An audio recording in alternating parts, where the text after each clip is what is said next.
Isn't that Australian white ibis a beautiful, healthy looking bird?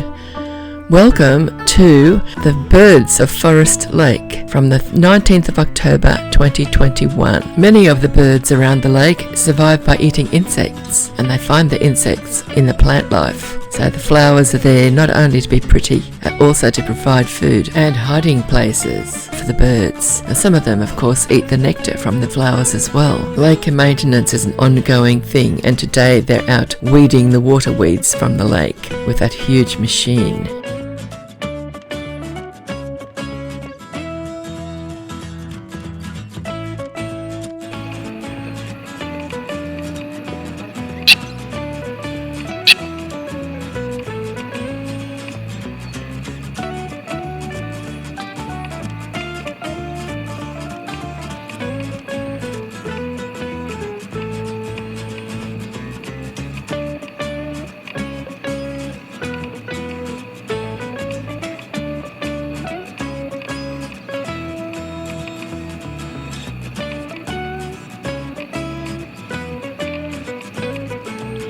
And here's a fish. Lucky the water's really low today, we can see them.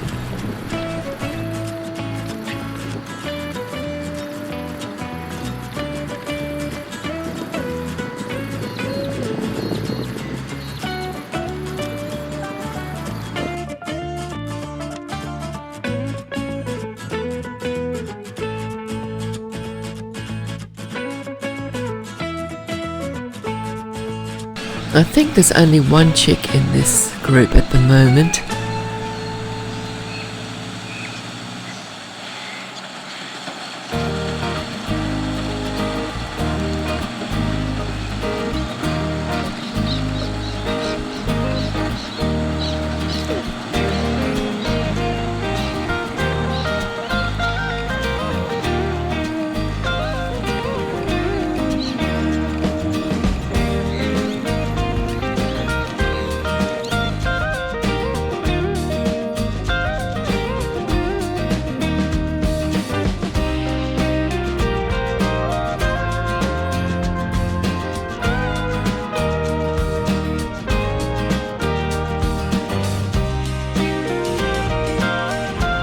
These little black cormorants are being slightly crazy today. They reminded me of the birds that chase the tractors when the farmers are ploughing the fields and the birds are after the worms that are being dug up by the tractor.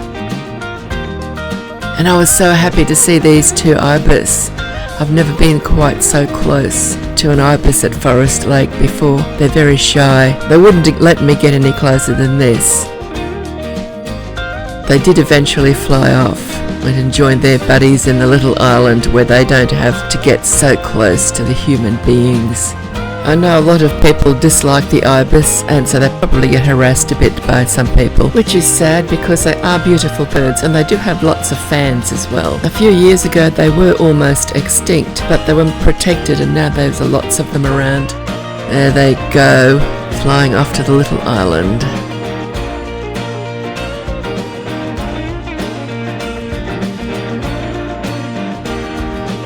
Some days you don't see any of the tortoises, and sometimes you'll see one or two, and other days you'll see about a dozen altogether. They're a bit on and off. Depends if they want to talk to you, I suppose.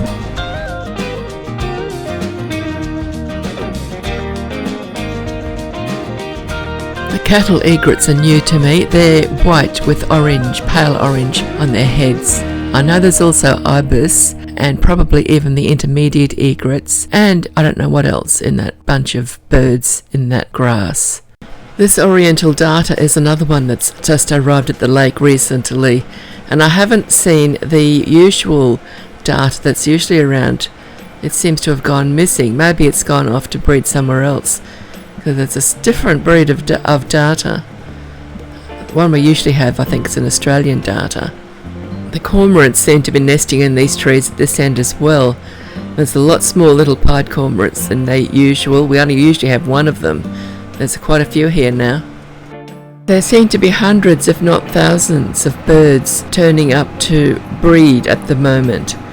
And the cattle egrets are the most obvious, but I've noticed there's usually only one little Pied Cormorant at the lake at a time, and there's about 5 or 6 here at the moment that I've counted together at one occasion. I don't know how many are actually here. And the Oriental Darter, I have seen definitely 2, because I've got 2 in the same photo on a different day, and a third one which was down the other end of the lake. It could have been one of the other 2 that flew up there when I wasn't looking, or there could have been more than 2 at the lake. Got a collection on the rock, a tortoise, a Dusky Moorhen or 2, and a few Dusky Moorhen chicks. This rock, sometimes it's completely submerged, sometimes it's about 2 or 3 feet out of the water. At the moment it's just about above water level. Those chicks are safely perched up on the rock at the moment, and very soon though there's going to be a great disturbance in the lake.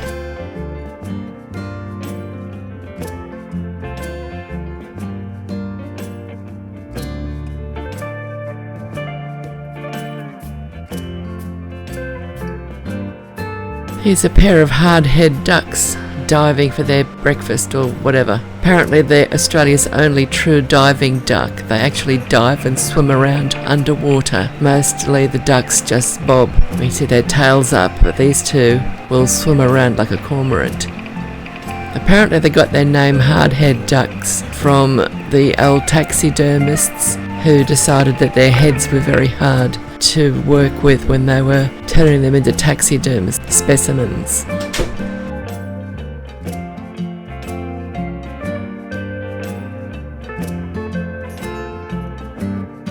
Not a lot happening here yet. Here's another Dusky Moorhen family. This time they've got a nest.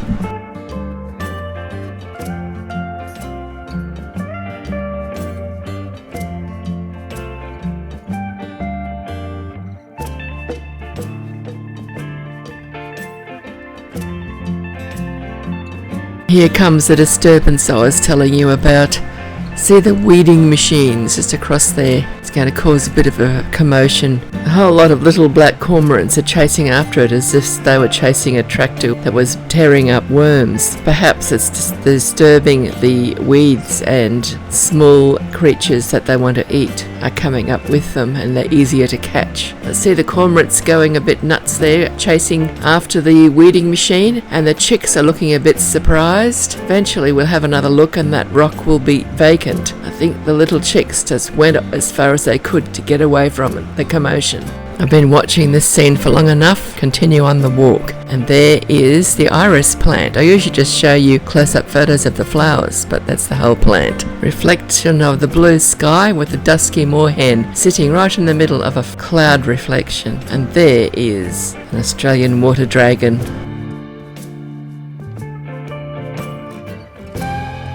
The little welcome swallows usually are darting across the lake catching insects all day, but this was a new behaviour for me to see them doing, and I wondered at first what they were up to. Then I realised they were collecting mud because it's breeding season, and they're building their nests in the little shelter near the bird island. This photo of their nests was taken some weeks later, but I thought I'd show you them now so you know what they're doing with all that mud they're collecting.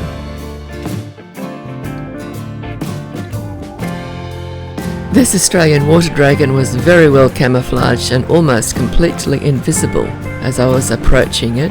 Dusky Moorhen out with a pair of chicks. They're finding things to eat. You know, I've got this camera with a 100mm macro lens. Don't have a zoom lens, I can't zoom in. But if I can focus on the creature, I can just cut the middle out of the photo like I've done here, and it looks like I've got a zoom or I've gone on really close. But I haven't, I'm still way back from the bird, and I've just cut the detail out of the photo. And that's probably why they're ignoring me completely. They know I'm there, but I'm not close enough to worry them. It helps that these birds are accustomed to lots of people walking by and ignoring them. Now this is a swamp hen chick. It's quite large now. There it is with its parent, or with an adult swamp hen.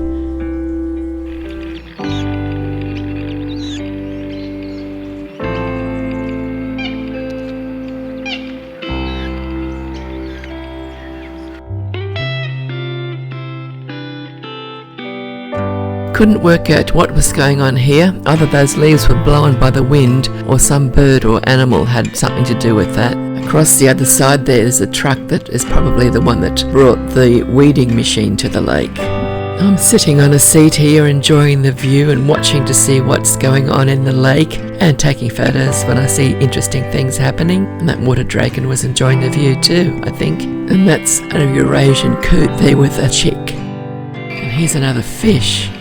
That's the second one I've taken video of today. This is because the water is so low in the lake that the fish are easily seen.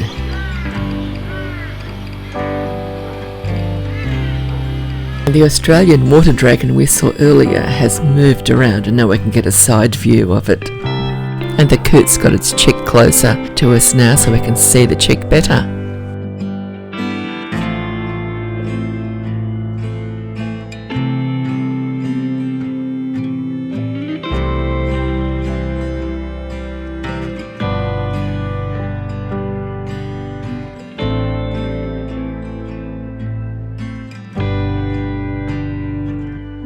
When a bird's sitting on eggs, it's usually got a whole family around it, warding off annoying visitors. You can just see the Australasian grebe's back at the moment. It's got its head down, but there it goes, it's swimming off. They usually do that. Get away as fast as they can.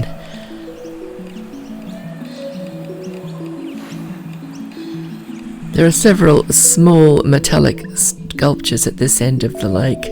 There's a second one there. There's another one. I'd already walked past it. Okay, here we are. We've got a couple of cormorants. There's a little Pied Cormorant, the black and white one, and a little Black Cormorant. And they've decided that that's quite happy to share the rock. I often see the little Pied Cormorant down here. Haven't seen it sitting next to a little Black Cormorant before, but I'm sure they do it quite often.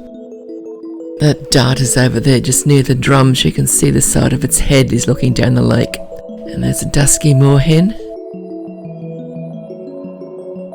This peewee decided it was time to move on, so it just took off and landed.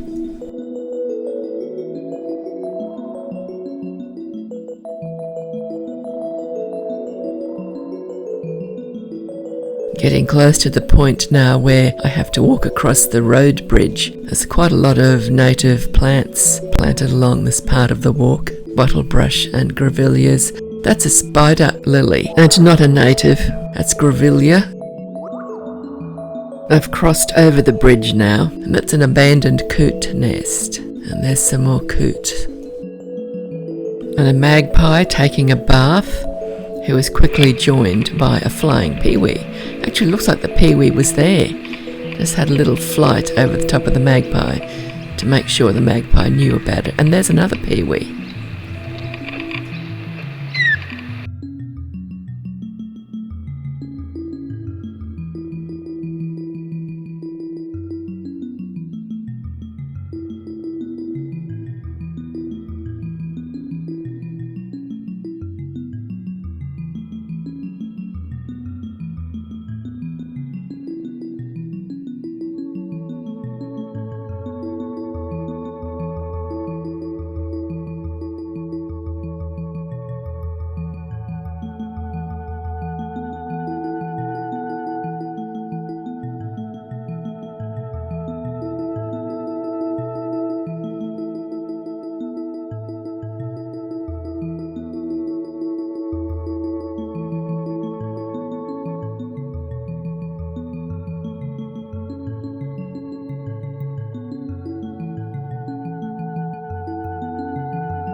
And that's a yellow trumpet tree. Different things coming into flower mark the months going by. There's always something just starting to flower just about every month of the year. The coloured pattern on this bird's head fascinated me, and I kept trying to get a good photo of it, but it didn't like me doing that, so I had to give up. I didn't want it to fly away. And there's the Oriental Darter again, sitting on a rock, sunning itself and checking out the world. I sat on the seat and watched it for a while, and then I got up and moved on. I looked back and there it was, still sitting on the same rock. Still there.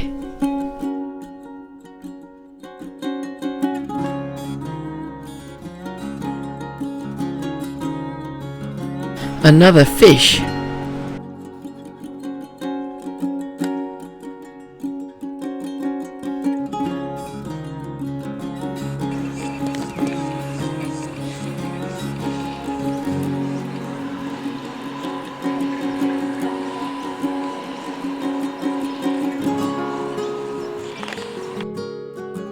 And there's a tortoise. There's plenty of them in the lake. Oh, there it is, swimming.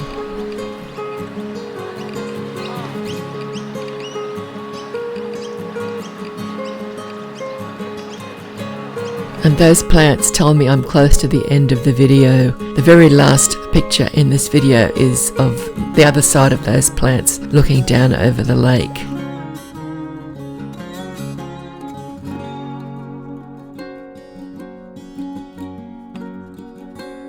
I think this might be a very young coot because there's a video of it coming up and it cheeped at me. It didn't squawk like the adult birds do. At the start of the video there is another coot that squawked very loudly, extremely loudly, and this one to me sounded like a bit of a cheep. It wasn't.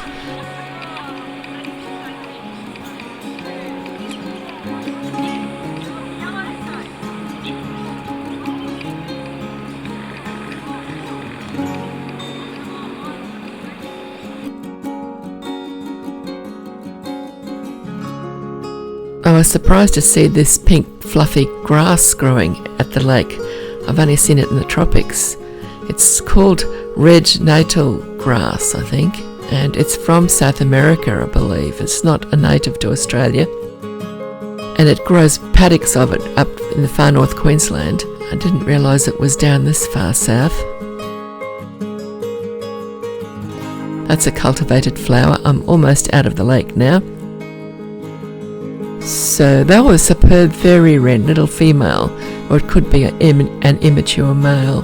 So this will be the end of the video, and that little bird is up atop near that plant that I told you about. So thank you for watching. I hope you've enjoyed the video.